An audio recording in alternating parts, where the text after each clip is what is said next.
हाँ जी, तो आज हम एक इंटीग्रेशन का क्वेश्चन सॉल्व करने वाले हैं। तो जनरली क्या होता है ना, जो इंटीग्रेशन चैप्टर है हमारा, ये ऐसा चैप्टर है जिसमें बहुत ज़्यादा एफर्ट्स लगते हैं। क्यों?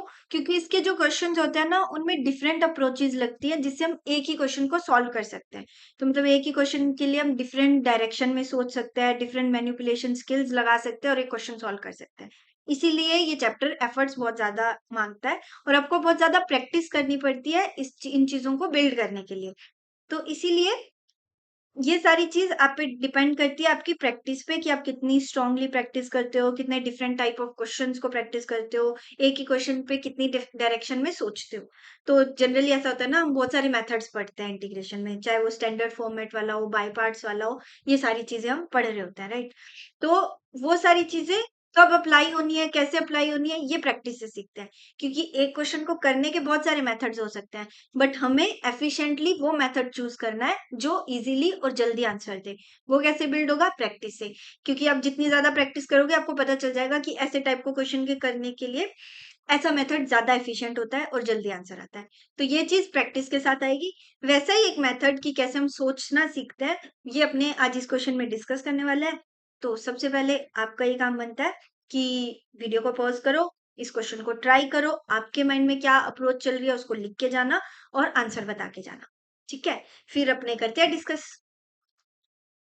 ओके, तो अभी करते हैं शुरू। तो ये जो हमें क्वेश्चन दिया गया है, जनरली इंटीग्रेशन में जो जिसका भी इंटीग्रल निकालना होता है, उसमें हम पहले देखते हैं कि दिया क्या है। और अगर यहाँ देखा जाए तो हमारे पास फंक्शन में एक तो अलजेब्रा है और यहाँ अगर देखा जाए फंक्शन में, तो एक तो हमारे पास अलजेब्रिक एक्सप्रेशन है और उसके साथ-साथ ट्रिग्नोमेट्री है। तो जब भी ऐसे 2 फंक्शंस दिख जाते हैं ना हमें, तो पहला मेथड तो माइंड में आता है बाय पार्ट्स लगेगा। क्योंकि 2 फंक्शंस जैसे ही दिखते हैं, तो उसमें एक इज़िली इंटीग्रेबल होता है, एक नहीं होता है, उसपे बाय पार्ट्स लगाओ, आंसर आ जाता है। बट जब भी हम ये सोचते हैं ना कि यहाँ पे बाय पार्ट्स लगेगा या वैसा कुछ, तो उसमें जो 2 फंक्शंस होते हैं ना, वो अलग-अलग होने चाहिए। अगर आप यहाँ देखोगे, तो यहाँ आपको ऐसे अलग-अलग फंक्शन नहीं दिख रहे। कि एक इजीली इंटीग्रेबल है, एक नहीं है। क्यों? क्योंकि यहाँ जो फंक्शन है वो मिक्स है, तो इसलिए अलग-अलग दिख नहीं रहा है। तो बाय पार्ट्स वाली चीज़ अभी तो नहीं लग रही है। अब दूसरा अप्रोच ये माइंड में आता है कि ट्रिगो बैठी है और ट्रिगो के जितने भी हम सॉल्विंग करते हैं, उसमें ऐसा ही होता है कि कन्वर्जन कर दो tan x के अंदर और tan x में कन्वर्ट करते ही अच्छा एक्सप्रेशन बनता है और आंसर आ जाता है। तो मैं बताऊँ, जब मैंने ये क्वेश्चन पहली बार ट्राई किया था ना, मेरे माइंड में भी यही आया था कि tan x में कन्वर्ट करते हैं और ट्राई करते हैं। तो आपका भी ये होमवर्क है कि ट्राई करो कि क्या 10x करने से आंसर आता है कि नहीं। क्योंकि जब मैंने ट्राई किया था, तब मैं फँस गई थी। मतलब मैंने ट्राई किया था 10x में कन्वर्ट करके, बट एक्सप्रेशन जो है वो और ज़्यादा कॉम्प्लिकेट हो गया था मुझसे और फाइनल आंसर तक मैं नहीं पहुँची थी। तो एक बार आप खुद से ट्राई करके देखना, ओके? अब जो आता है दूसरे वाला मेथड, वो एक तरीके से मैनिपुलेशन स्किल पे डिपेंड कर रहा है। और जो जनरली ऐसा होता है कि जब टीचर्स कर रहे होते हैं ना, तो हमारे माइंड में यही क्वेश्चन आता है कि सर मुझे क्या पता कि ये करना था, या मेरे माइंड में ये कैसे आएगा कि ऐसे मैनिपुलेट कर सकते हैं। तो उसका सिंपल आंसर होता है प्रैक्टिस। जितनी प्रैक्टिस करोगे आप बहुत सारी मैनिपुलेशन स्किल सीखोगे और वही आपको क्वेश्चंस में अप्लाई करनी होती है। तो यहाँ जो हमारे पास फंक्शन है ना, वो है x square d x divided by में x sine x plus cos x का होल स्क्वायर। तो ये हमें दिया हुआ है, राइट? अब हमें सोचना है कि इसका इंटीग्रल निकालना है मेरे को, तो क्या किया जाए? तो जब भी जनरली ऐसा हो ना कि आपके पास कोई फंक्शन है, तो एक चीज ट्राई करना कि जो कॉम्प्लेक्स फंक्शन दिख रहा है आपको, उसका डेरिवेटिव एक बार जरूर निकाल के देखना। कैसे? जैसे यहाँ पे ये नीचे वाला फंक्शन है, राइट? इसका एक बार पॉज करो वीडियो को और इसका डेरिवेटिव निकालो। X sine x plus cos x का डेरिवेटिव निकालो, क्या होता है? ठीक है? मैं पूरा डेरिवेटिव नहीं निकाल रही हूँ क्योंकि बहुत सिंपल है, मैं फाइनल बताऊंगी क्या होता है, बट पॉज करके खुद से सॉल्व करना। ठीक है? तो इसका जो डेरिवेटिव आता है वो आता है एक्स कॉस एक्स। ठीक है? तो ये एक बार जब भी क्वेश्चंस में कॉम्प्लिकेटेड फंक्शंस दिख रहे हैं, एक बार लिख लेना साइड में, कभी काम आ सकता है। क्यों? क्योंकि ये यहाँ काम आएगा। कैसे? अब हमें दिख रहा है कि ना तो इसमें ट्रिगो वाला फॉर्मेट यूज हो रहा है, ना बाय पार्ट्स लगा रहे हैं। तो मतलब ये कि हमें चीजें क्रिएट करनी पड़ेगी। इंटीग्रेशन में बहुत बार ऐसा होगा कि एक्सप्रेशन बना हुआ नहीं है, तो आपको उसको क्रिएट करना पड़ेगा। अब क्रिएट कैसे करेंगे? पॉइंट ये है कि मेरे पास डिनोमिनेटर में एक फंक्शन है, अगर मैं न्यूमरेटर के अंदर उसका डेरिवेटिव क्रिएट कर दूं तो ऐसा नहीं लग रहा कि एक फंक्शन इंटीग्रेबल बन रहा है ना? तो एक बार ट्राई करके देखते हैं। डेरिवेटिव हमें पता है, तो जनरली इंटीग्रेशन के क्वेश्चंस में एक जो हम मैनिपुलेशन स्किल यूज कर रहे होते हैं वो ये होती है कि अगर आपके पास एक्सप्रेशन क्रिएटेड नहीं है या नहीं है तो आप जबरदस्ती क्रिएट करोगे मैनिपुलेट करके। तो यहाँ पे हम ये कर रहे होंगे कि हम ना जो हमारे पास एक्सप्रेशन था उसमें ऊपर एक्स स्क्वायर है, that means x into x, ठीक है। और डिनोमिनेटर में मेरे पास फंक्शन है x sine x plus cos x का स्क्वायर, ठीक है।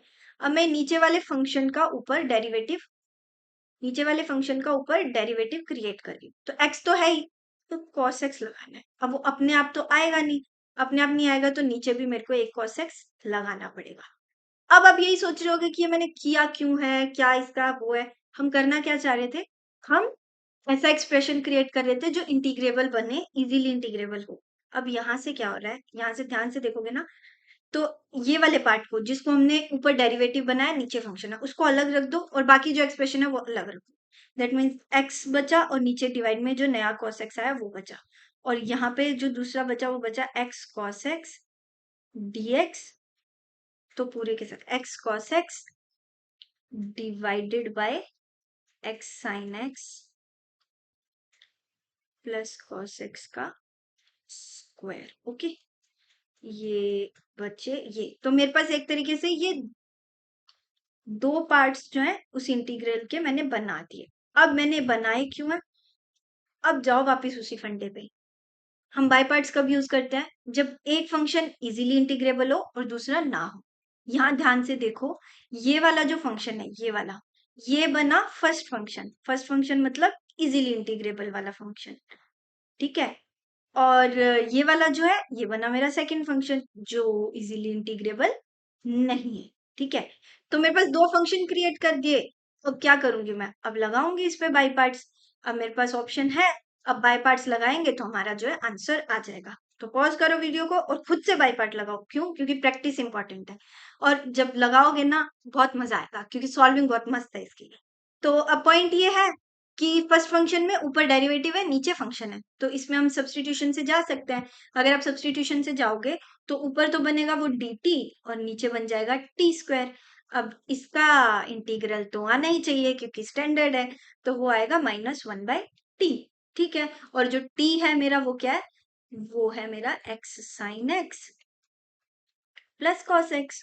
ओके, तो ये आ गया मेरा इंटीग्रल इसका। तो अब ये है, तो बाई पार्ट का फॉर्मूला सिंपल, पहला जो फंक्शन होता है उसका इंटीग्रल लिख दो जो कि आएगा माइनस, एक सेकेंड, पहला जो फंक्शन होता है उसका इंटीग्रल लिख दो जो कि आएगा -1/x sine x plus cos x, okay. और इनटू में जो सेकंड फंक्शन है वो एज इट इज जो कि आएगा x by cos x, okay. And then negative of integral of इसका सेम चीज, तो जो माइनस माइनस है वो प्लस हो जाएगा 1/x sine x plus cos x into में डिफरेंशियल ऑफ सेकंड फंक्शन का डिफरेंशियल निकालोगे, वो कैसे बनेगा, वो बनेगा हमारा क्वेश्चन रूल लगेगा। तो नीचे बन जाएगा cos स्क्वायर एक्स, और अब आएगा मजा, क्यों, क्योंकि जो ऊपर वाला बनेगा ना वो बन रहा है, करो एक बार, x sine x plus cos x, ठीक है। अब ये मैंने कैसे लिखा, ये इतना कष्ट खुद करना पड़ेगा, खुद सॉल्व करके देखो कि ये आ कैसे रहा है। क्यों, क्योंकि यहाँ पे एक कंफ्यूजन हो सकता है कि क्वेश्चन रूल में नेगेटिव आता है तो वो यहाँ क्यों नहीं आया। ये अब होमवर्क है, बता के जाना कमेंट्स में कि नेगेटिव क्यों नहीं आया जब क्वेश्चन रूल लगाया, ठीक है। तो अब यहाँ पे खास बात ये है कि ये दोनों सेम है, ये कट हो जाएंगे। अब पॉइंट है कि डिवाइड में cos स्क्वायर एक्स है, राइट। तो जब भी cos स्क्वायर एक्स है तो उसको 1/cos स्क्वायर एक्स है तो वो क्या बनेगा, वो बनेगा secant स्क्वायर एक्स। अब secant स्क्वायर एक्स dx का इंटीग्रल तो याद होना चाहिए, तो वो होता है tan x। तो हमारा फाइनल आंसर क्या आ रहा है, फाइनल आंसर आ रहा है, यहाँ इसको अच्छे से लिख देते हैं, -x/x sine x plus cos x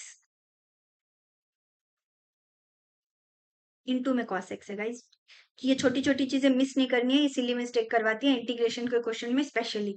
तो जितनी प्रैक्टिस कर रहे हो उसमें सारी चीज़ों को अच्छे से ध्यान रखना है और चीज़ों को अच्छे से बिल्ड करना है। और ये आ जाएगा हमारा प्लस 10x एंड हमारा जो भी कांस्टेंट होता है वो c। तो ये हमारे पास आंसर आ रहा है। अब ये अगर हमारे पास आंसर आ रहा है तो देखो, अगर देखा जाए तो 10x वाले हैं ऑप्शन। अब यहाँ प्लस माइनस है तो प्लस माइनस एक बार चेक जरूर कर लेना है। और इन्होंने क्या है, नीचे cos x नहीं लिखा है, इन्होंने ऊपर secant x लिखा हुआ है।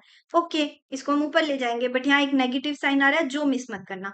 तो इंटीग्रेशन के क्वेश्चन में हमेशा ध्यान रखना है छोटी छोटी चीजों का, कि कोई एलिमेंट मिस नहीं कर रहे हो, साइन मिस नहीं कर रहे हो। ये सारी चीजों का ध्यान रखना बहुत ज्यादा जरूरी है। तो इस बेसिस पे हमारा आंसर आ रहा है ए ऑप्शन। तो पूरा इस क्वेश्चन का पर्पस क्या था?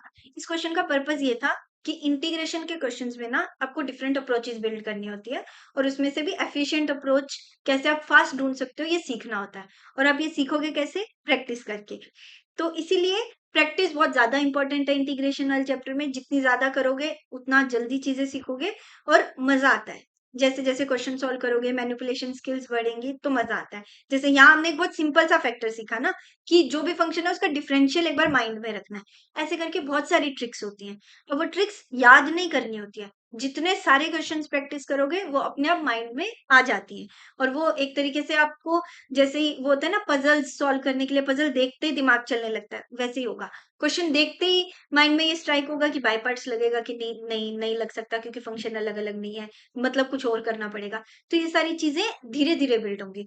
और अभी का जो टाइम है वो एक प्रॉपर अच्छा टाइम है ये चीज को बिल्ड करने का। इसलिए प्रॉपर प्रैक्टिस करो और इस चैप्टर को स्ट्रॉन्ग आप अच्छे से कर सकते हो। और जनरली इंटीग्रेशन बहुत यूज होता है मैथ्स में।